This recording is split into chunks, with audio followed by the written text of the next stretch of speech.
in the coming mobility revolution. Allow them to participate in building robots, in building drones, in building electronic items, in building EVs, and on the other side, running parallel.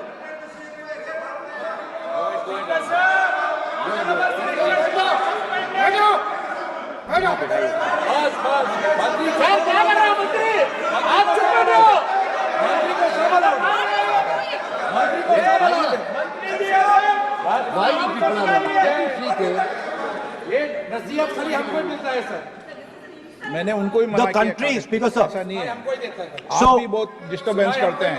Okay, Speaker sir. So parallel ideas. One idea: participate in the mobility revolution. Whether you're thinking of economy,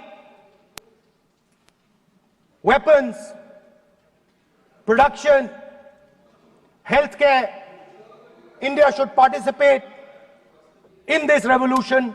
India should become the master of the electric motor, master of the battery, master of optics, and master of AI applied on top of that production system.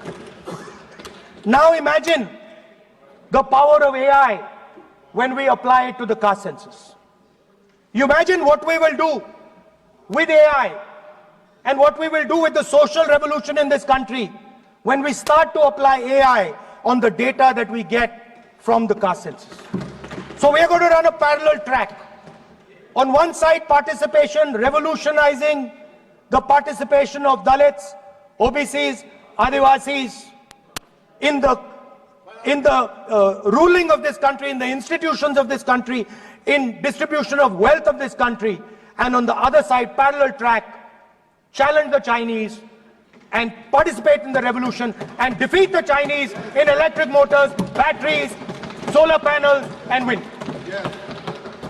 So that is the first two parts of any presidential election address that any India Gathbandhan leader would give you.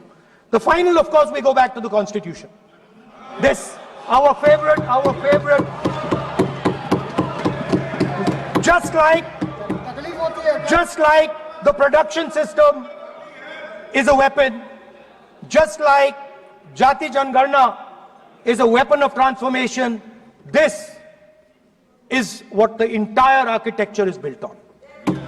I remember before the elections, all of you were saying 400 par, and you were saying you would change this.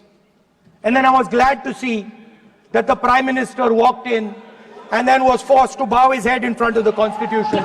It was a moment of pride for all Congress people that we had explained to the Prime Minister and to the whole country that no force will dare touch this. Yeah. I know that the RSS has never accepted this. Mohan Bhagwatji has said that India didn't get independence in 1947. He has said that this constitution is meaningless. I know that that is at your heart. We will never let your dream come true. This constitution is going to rule India always. Now, एक minute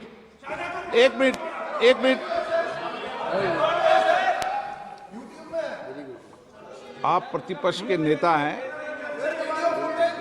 मेरा आपसे आग्रह है कि जो विषय आप रखें वह तथ्यों के आधार पर रखें, उचित होगा।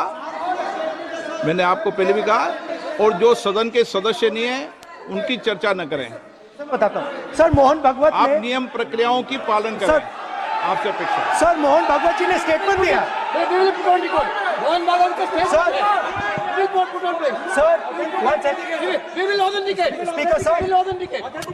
Speaker sir, Mohan Bhagwat ji made a statement saying that India did not receive independence in 1947. It received independence when the Ram Mandir was inaugurated. We will place that on the table. Now, sir, I would like to mention one small thing, but very important thing. Speaker sir, this constitution is supported by this constitution is supported by the vote of our people. Without the secure vote of the Indian people, this constitution means nothing. Now I want to bring to the notice of this House some data, some information about the Maharashtra election. Very simple stuff. Speaker sir, between the Lok Sabha election, which the India Alliance won, and the Vidhan Sabha election, the voting population of Himachal Pradesh was added to the voting roll of Maharashtra. Meaning the entire population of Himachal Pradesh was added to the voter rolls of Maharashtra. Please understand what I am saying. In Lok Sabha, the difference between Lok Sabha and Vidhan Sabha was the population of Himachal. The entire population. What? Almost 70 lakh new voters suddenly arrived between Lok Sabha and Vidhan Sabha. Now, the most interesting part, and the Prime Minister is not looking at me. The most interesting part, सुन रहा है मजबूरी है आप the most interesting part, सब सुनेंगे तर्क पे बात करो मुंह नीचे कर लिया suddenly. The most interesting part is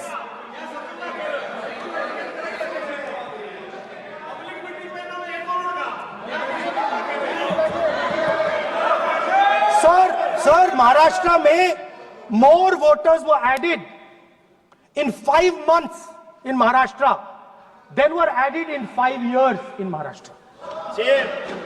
जितने 5 साल में ऐड हुए उससे ज्यादा 5 महीने में ऐड हुए, आखिरी 5 महीने में लोकसभा चुनाव के बाद. सर, एक बिल्डिंग है सर शिरडी में, एक बिल्डिंग में 7,000 नए वोटर एक बिल्डिंग में ऐड हुए सर. एक बिल्डिंग में 7,000 नए वोटर ऐड हुए सर. सर, मैं कोई आरोप नहीं लगा रहा हूं, मैं सिर्फ ये कह रहा हूं सर कि इसमें कुछ ना कुछ प्रॉब्लमैटिक है कि हिमाचल प्रदेश जितने बड़े वोटर्स लोकसभा के बाद जादू से आ जाते हैं. अब हम क्या कह रहे हैं, हमने इलेक्शन कमीशन से रिपीटेडली कहा है कि हम आरोप नहीं लगा रहे हैं. आप एक काम कीजिए, हमें लोकसभा की वोटर लिस्ट दे दीजिए, नेम एड्रेस और इलेक्ट्रॉनिकली दीजिए, और विधानसभा नहीं है. नहीं सर, नहीं. स्पीकर सर वो सब वेबसाइट पे रहती है, सब जानते हैं, कभी भी कोई निकाल सकता है. स्पीकर सर, मैं समझा देता हूं सर. स्पीकर सर, वो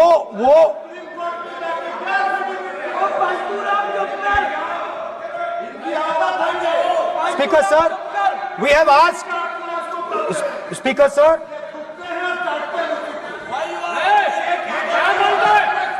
Speaker sir, we are asking this question. Speaker sir, population of Himachal Pradesh. Please. Population of Himachal Pradesh has voted. Extra has voted in Maharashtra. We are saying to the Election Commission, please give us the names and addresses and polling booths of all the workers in the Lok Sabha and all the workers in the Vidhan Sabha, so we can calculate who these new workers are, who these new voters are. Interestingly, the new voters are mostly in the constituencies that the BJP has swept. Please understand, the new voters have been added mostly in the constituencies where BJP has swept. I am still not making an allegation. I am saying on the floor of the House that the Election Commission has to give the data of the Maharashtra elections to the Congress Party, to the Shiv Sena and to the NCP, so that we can see exactly where these voters have been added, who has been subtracted, who has been added, where they have been added. This is not a irresponsible request. This is a very simple request for them to fulfill. The reason I am saying this, sir, is because the rules have been changed. This is not just said in isolation. Speaker, sir, the election commissioner used to be chosen by the Prime Minister, Leader of Opposition, and the Chief Justice. Sir, the Chief Justice was removed from that committee. Why? Why? This is the question, sir. This is the question to the Prime Minister. Why was the Chief Justice removed from the committee? Now, in a few days, I am going to go to the meeting. I am going to go to the meeting. There's going to be Mr. Amit Shah and Mr. Modi ji. And there's going to be me. 2 to 1. Why am I even going to the meeting? What is the purpose of me going to the meeting? I am only going to the meeting to certify what Modi ji and Amit Shah ji are going to say. Right? Whereas if the Chief Justice was there could be a discussion. Chief Justice and Leader of Opposition could say, no, we don't agree. So, there seems to be a calculated strategy. Now, just prior to the Lok Sabha, the election commissioner was changed and 2 new election commissioners were placed. Yes.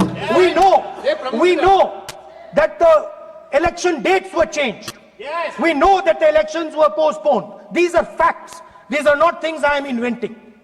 So, in order to safeguard this constitution, the entire opposition requests the data for the Maharashtra election. We request the data and the electoral voter list for Lok Sabha and the corresponding list for Vidhan Sabha. And I am very confident that the Election Commission will not give us this information. Speaker, sir, that is broadly. So the third element of our President's address would be a determined defense of India's institutions, of our democratic system, and a re-look at our entire democratic framework, and the looking again at all the institutions that have been taken away from the people of India. So those would be the type of things that we would say in a presidential address. I'd like to finally say one thing. In the last, थोड़ा बढ़ा देता हूँ. अब मैं थोड़ा और खींचूंगा. अब और खींचूंगा थोड़ा. अब और खींचूंगा. So in the last, there is a background, a philosophical background to what I am saying.